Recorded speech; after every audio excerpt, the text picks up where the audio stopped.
Hi there, I'm Ben Stubbs and welcome to this lesson for the flamenco guitar.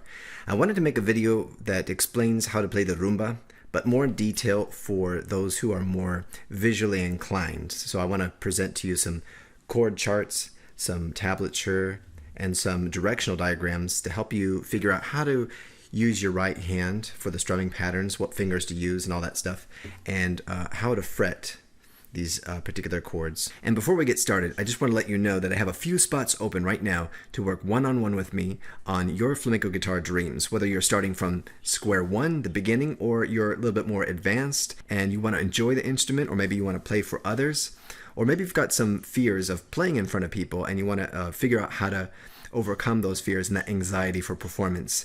Well, if you're interested in any of that, click on the link below to schedule a call with me and we'll talk about that and get started. But you do need to act fast because I only have just a few spots ready. So without waiting any further, let's get started. Vámonos. Now, if you've seen any of my other videos on the rumba, I've made many of those. But in this lesson, we're going to go a little bit slower. So let me put something on the screen here for you. What you'll see here is a diagram, and this represents the movements just done by the right hand. And what you'll see here is a P and an arrow pointed up. But don't think of it as up. Think of it as pointing outward, away from you, because that's the direction of the strumming pattern, out, away from you. Down from the sixth string to the first string, downwards. I know it might be a little confusing, but that's how sheet music for the guitar is. Upward arrows always actually mean out or down in reality. And then underneath that you've got in red a 1. That's the first beat. And then above that arrow you've got golpe, which is an asterisk, and that's the same sign that you'll see in your tablature. Golpe means a tap that's done on the golpeador, the tap board on the face of the guitar, and in this case it's with your A finger. So let's give that a try together. What you have there is the blue P for pulgar, the thumb, and the thumb is resting here on A, or on the 5th string. Just anchor it right there. And then you will strike down past the A, D, and G strings, and a little bit on the B string, like that. Now, the golpe comes into play. The golpe is going to happen right at the same moment that you hit the A string. Now, how do you do that? You have this movement at the same time of the P finger and the A finger, like this.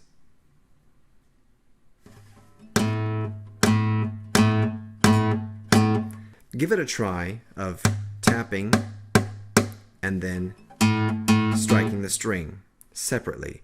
Then, after you've done that, you've internalized the feeling of what that feels like to strike the A string, and you've internalized the feeling of what it feels like to do the A finger there on the tap board. And then you combine them. Now, it's not going to sound like that at first. It's going to sound like this. Or it's going to be a mess when you first try it if you've never tried it before. But that's totally normal. It takes time to get this kind of a movement down.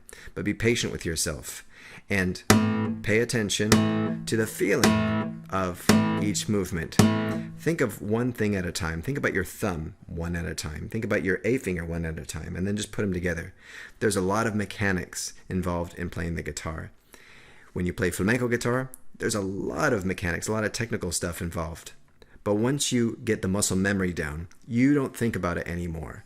I've done this so many times, this movement on the guitar. It must be in the millions. I don't know, but I've internalized it. I don't think about it anymore. It's just like tying your shoes. It's kind of hard to explain to somebody how to tie your shoes, but once you've got it down, you just do it and you don't think about it. So we've got that. The first beat, which is the 1. The next is and. Nothing happens on and. You're just allowing that A chord to resonate.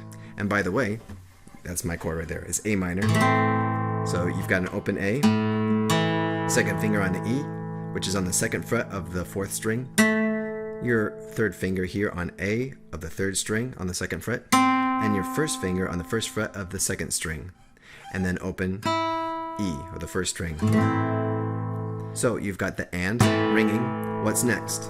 The and of 2 is the same chord, A minor, and M and A, or a little bit of the I finger also, going downward.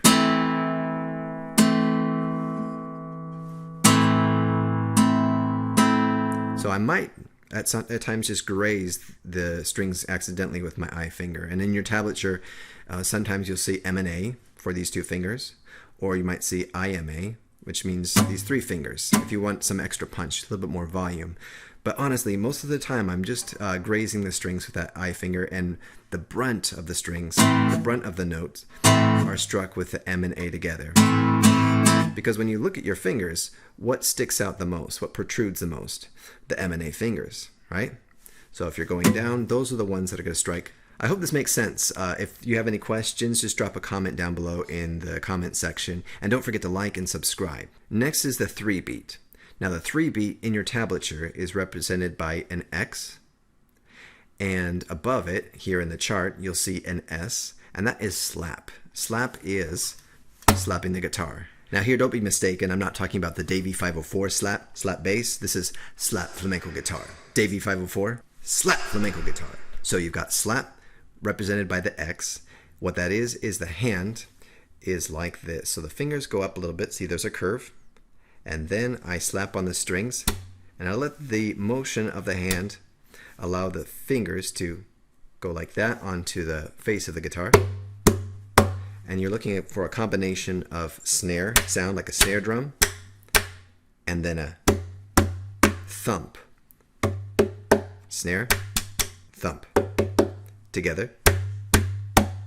So that's slap, okay? Now let's combine notes 1 and 2 and 3. So far we've got 1 and 2 and 3. Again, 1 and 2 and 3. Next we've got the and of the 3, which is upward index, like this, followed by another note by the index, which is up above this arrow in blue. So it's I, index, índice. Down is 4, and then and of 4 is up. So that's it. That's essentially the right hand strumming pattern for the rumba. We've got 1 and 2 and 3 and 4 and 1 and 2 and 3 and 4 and... Okay, so let's try it with a metronome at 80 beats per minute. And I can't stress this enough. It is so very important to practice with a metronome. It's going to keep you accountable to the beat, and the beat, the rhythm, is everything. When you use a metronome, it stops you from rushing. It stops you from going too slow. However, that's really not usually the case. We tend to rush more than we tend to go slower. Okay, so here we go. 80 beats per minute. Really slow. Here we go. Together. 1 and 2 and 3 and 4. Here we go. 1 and 2 and 3 and 4 and 1 and 2 and 3 and 4 and 1 and 2 and 3 and 4 and 1 and 2 and 3 and 4 and again 1 and 2 and 3 and 4 and 1 and 2 and 3 and 4 and... Now to get faster, you want to go in increments. So I'd recommend, I know this sounds crazy, go in increments of just 1 beat per minute. And you do this over and over and over again. It's just like weightlifting. You just do little increments of maybe 2.5 pounds every single time that you increase your weight each day or week or whatever it may be. And before you know it, your strength has built up incrementally. It's no different here. Your ability to play faster is going to increase incrementally, and it's going to seem effortless. And I think that's what we want, really. We want it to seem effortless because we're already putting enough effort into playing guitar. So let's go 81 beats per minute. 3, 4, 1, and 2, and 3, and 4, and... Okay. Now, if you feel like that really is not noticeable, go ahead. You can just skip a few beats per minute. Let's go to 85 beats per minute. 1, and 2, and 3, and 4, and 1, and 2, and 3, and 4, and... Now, if you feel like you're making mistakes, go ahead and take it back a couple beats per minute or just one. Let's do it again. So now let's go just hop a 2, 87 beats per minute. 1 and 2 and 3 and 4 and if you've got that down, bring it up to 88. 1 and 2 and 3 and 4 and now to 89 beats per minute. 1 and 2 and 3 and 4 and we're just gonna go incrementally here. 90 beats per minute. 1 and 2 and 3 and 4 and let's say you've got to the point that you feel like you're really there. Let's go to 100 beats per minute. 1 and 2 and 3 and 4 and okay, let's say one by one, just for the sake of time. We've gone to 10 units above, so now we're at 110. 3 and 4 and 1 and 2 and 3 and 4 and let's say more time's gone by, and now we've gone up to 130 beats per minute. 1, 2, 3, 4, 1 and 2 and 3 and 4 and 1 and 2 and 3 and 4 and okay, so once you've gone up there to whatever 200 beats per minute, whatever the case may be, then you want to scale it back because you're going to get a lot of eighth notes there, and those eighth notes are just there for reference while you're playing. So if we've got it at 100 beats per minute, and that was 1 and 2 and 3 and 4 and we want to at this point to double it. So rather than counting at half speed, 1 and 2 and 3 and 4 and we want to double it. 1 and 2 and 3 and 4 and 1 and 2 and 3 and 4 and 1 and 2 and here we go. 1 and 2 and 3 and 4, 1 and 2 and 2 and 3 and 4 and 1 and 2 and 3 and 4 and 1 and 2 and 3 and 4 and 1 and 2 and